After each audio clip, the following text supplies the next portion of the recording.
Ford has a secret. I'm just not sure what it is.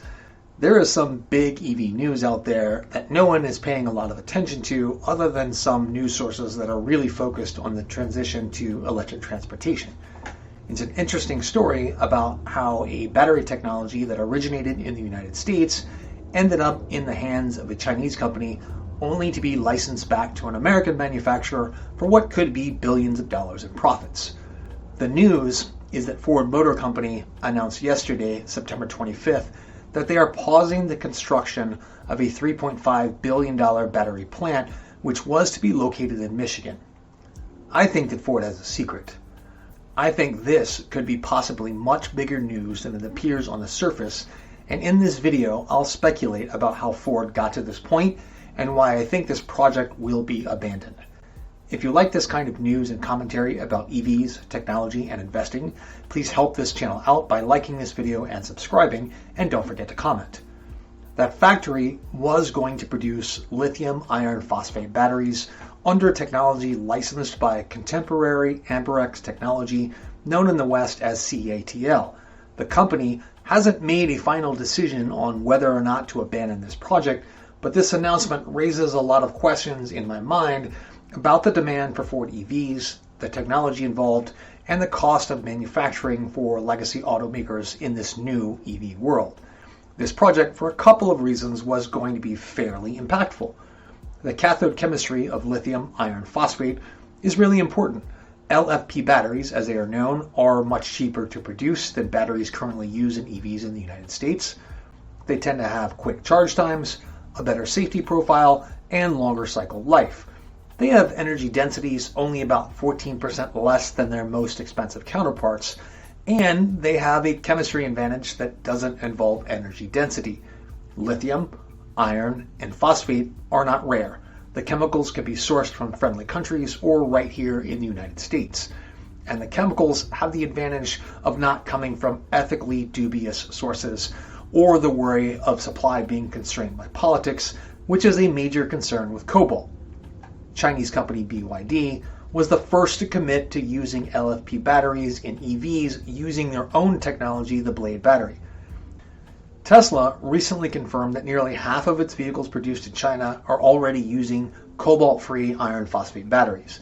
Tesla moved its standard range Model 3 and Model Y produced in China to LFP cells.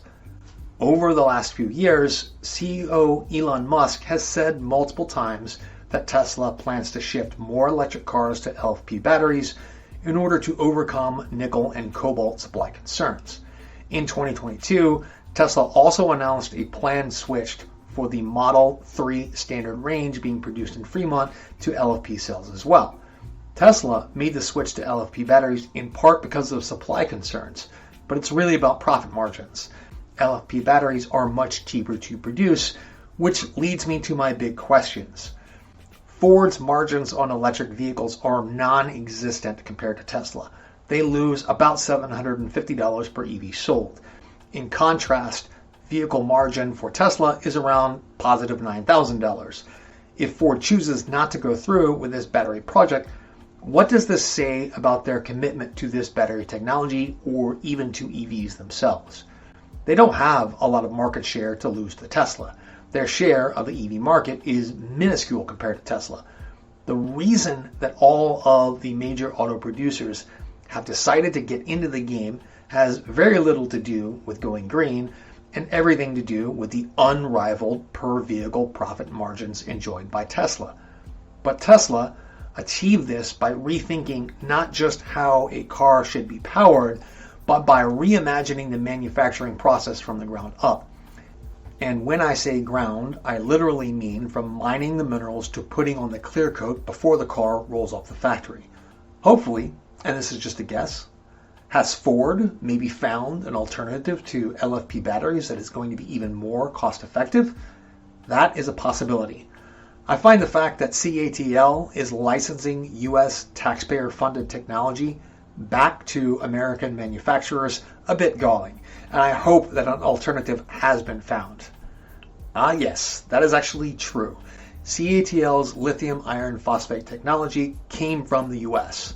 In the mid-1990s, lithium iron phosphate, the primary battery chemistry now used by CATL and most battery companies in China, was discovered by scientists at the University of Texas at Austin and was commercialized a few years later by the startup A123 Systems LLC in Watertown, Massachusetts.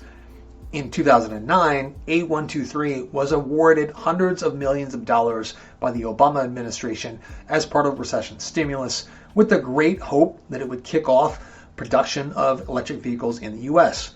But the timing was pretty bad. There wasn't yet demand for EVs. The first Tesla Roadster had just been delivered in 2008, and car companies were not ready to commit to an unproven market or technology. By 2012, A123 had filed for bankruptcy and become a symbol of government waste, often mentioned in the same breath as Solyndra, the California solar panel maker that filed for bankruptcy in 2011 after receiving $500 million in federal loan guarantees.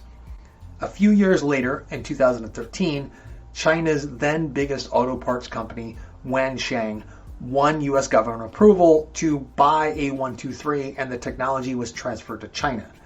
That same year, the Chinese government also began implementing its plan to build a domestic EV market. A decade later, China accounts for 58% of the world's EV sales and 83% of all lithium-ion battery manufacturing.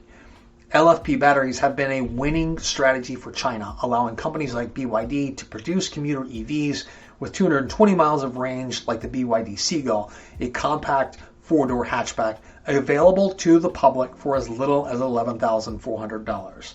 There is nothing like that available in the US market. So here's what I'm thinking. I don't believe for an instant that this news is an indication that Ford is giving up in any way on EVs. No. Ford executives are pretty hungry to achieve the juicy margins that Tesla has managed, and they are working towards that goal. I think that while LFP technology was great for the time if underutilized, its time has already passed. This is a 10 years from commercialization, really 30-year-old technology that has matured but kind of missed its window for greatness. While it has proven to work at scale for companies like Tesla and BYD, it isn't likely to be the answer for Ford to play catch up with their margins while they chase Tesla's tail in the EV world. I think that Ford is reluctant to make a $3.5 billion commitment to capital spending when the first mover advantage has already been exploited. The benefits of LFP technology are already known, and the limits of those benefits are known as well. And while it may be enough to play catch up, a 10-year-old technology won't be enough for Ford to leap ahead.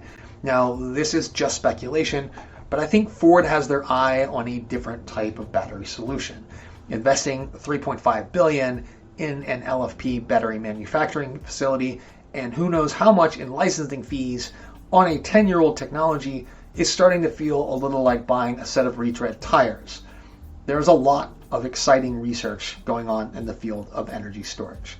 So much that I don't even have time to read and digest all of the must-read scholarly articles, and I'm currently missing out on a lot when it comes to solid-state battery technology news and other energy storage methods that I haven't even considered. There is a digital stack of 6 papers on breakthroughs on my computer on just solid-state battery technology alone that I have not gotten around to reading yet. But the most interesting one to me is the announcement by Toyota. Toyota says that it has made a technological breakthrough that will allow it to have the weight, size, and cost of batteries in what could be a major advance for electric vehicles. They believe they could make a solid-state battery with a range of 745 miles that charges in 10 minutes.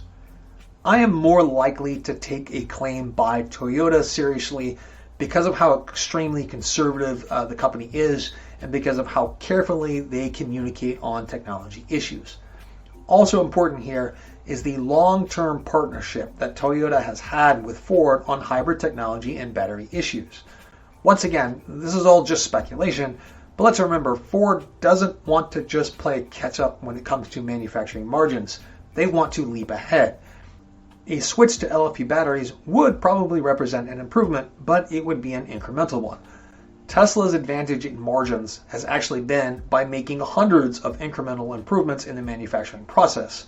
But legacy automakers may not feel that they can play the same game. they may feel that they must take a significant technology leap to overcome the institutional inertia that has seemed to paralyze them in the face of the Tesla challenge. And folks, lithium iron phosphate batteries just aren't that kind of leap. Just my opinion, folks. Feel free to tell me how wrong I am in the comments below. I definitely want to hear your thoughts. Don't forget to subscribe and always keep it positive in the comments, and I'll see you next time.